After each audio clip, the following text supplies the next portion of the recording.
রাজ্যে কাজে গিয়ে মৃত্যু হলো মুর্শিদাবাদের এক শ্রমিকের। প্রায় ২ মাস আগে পেটের টানে চেন্নাইয়ে রাজমিস্ত্রির কাজে গিয়েছিল মুর্শিদাবাদ জেলার সাগরদিঘি ব্লকের পাটকেলডাঙ্গা অঞ্চলের হুকারহাটের বাসিন্দা হারাধন ভূমিজ। প্রতিদিনের মতোই বৃহস্পতিবার কাজ সেরে বাসায় ফেরেন হারাধন। তারপর খাওয়া দাওয়া করে ঘুমিয়ে যান হারাধন।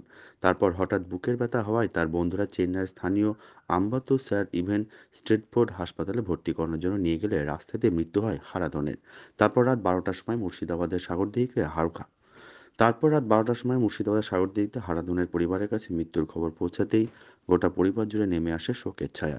দুই মেয়ে ও এক ছেলে ও এক দুই মেয়ে ও এক ছেলে স্ত্রীর একমাত্র সম্বল ছিল হারাধন। হলো ২ মাস। কিভাবে মারা গেলেন? আমি জানি না কিভাবে আমাকে ফোন করেছি। আমি ফোন করলাম ৯:৩০টায়।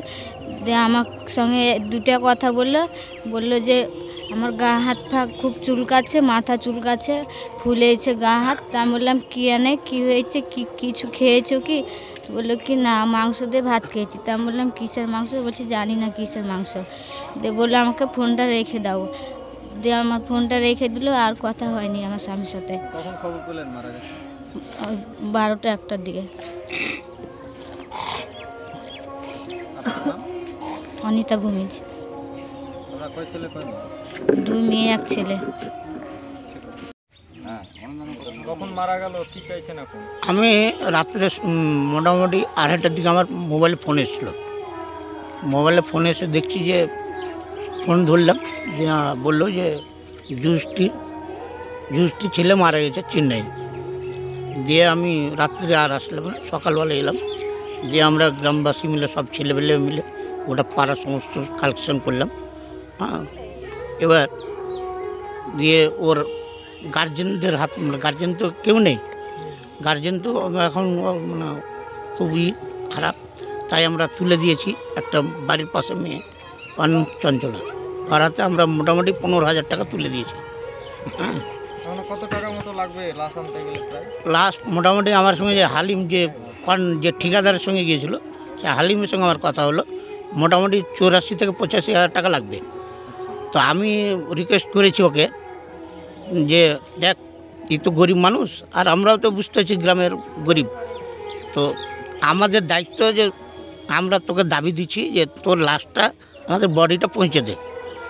আর এটুকুই দাবি করেছি ওর কাছে, যে কোন প্রকারে নিয়ে আসবি, সেটা তোর যে প্রকারই হোক লিয়াই। আর যারা এসেছিল কেউ থানা থেকে?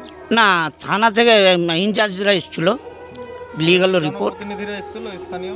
না, স্থানীয় প্রতিনিধিরা মানে কেউ এখন পর্যন্ত আসেনি।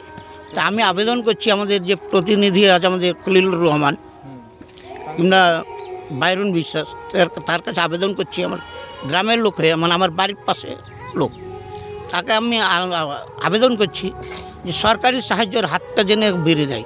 কারণ আর 2 ছেলে মেয়ে, না 3 ছেলে মেয়ে, মানে 1 ছেলে 2 মেয়ে, ছেলেটা হচ্ছে ছোটো, যেন সরকারি অনুদানগুলো যেন, সমস্ত অনুদানগুলো যেন পায়, এটুকুই আমি বলার।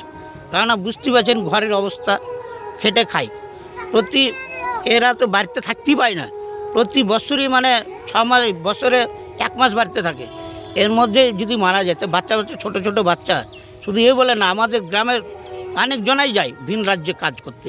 তো এগুলো দায়িত্ব নিতে হবে আমাদের খলিলুর রহমানকে আর বাইরুন বিশ্বাসকে, যে এই যে গরিব মানুষের পাশে দাঁড়ানো, আমি মনে করছি ওদের হাত বাড়ানোটা, সাহায্যের হাত বাড়ানোটা উচিত।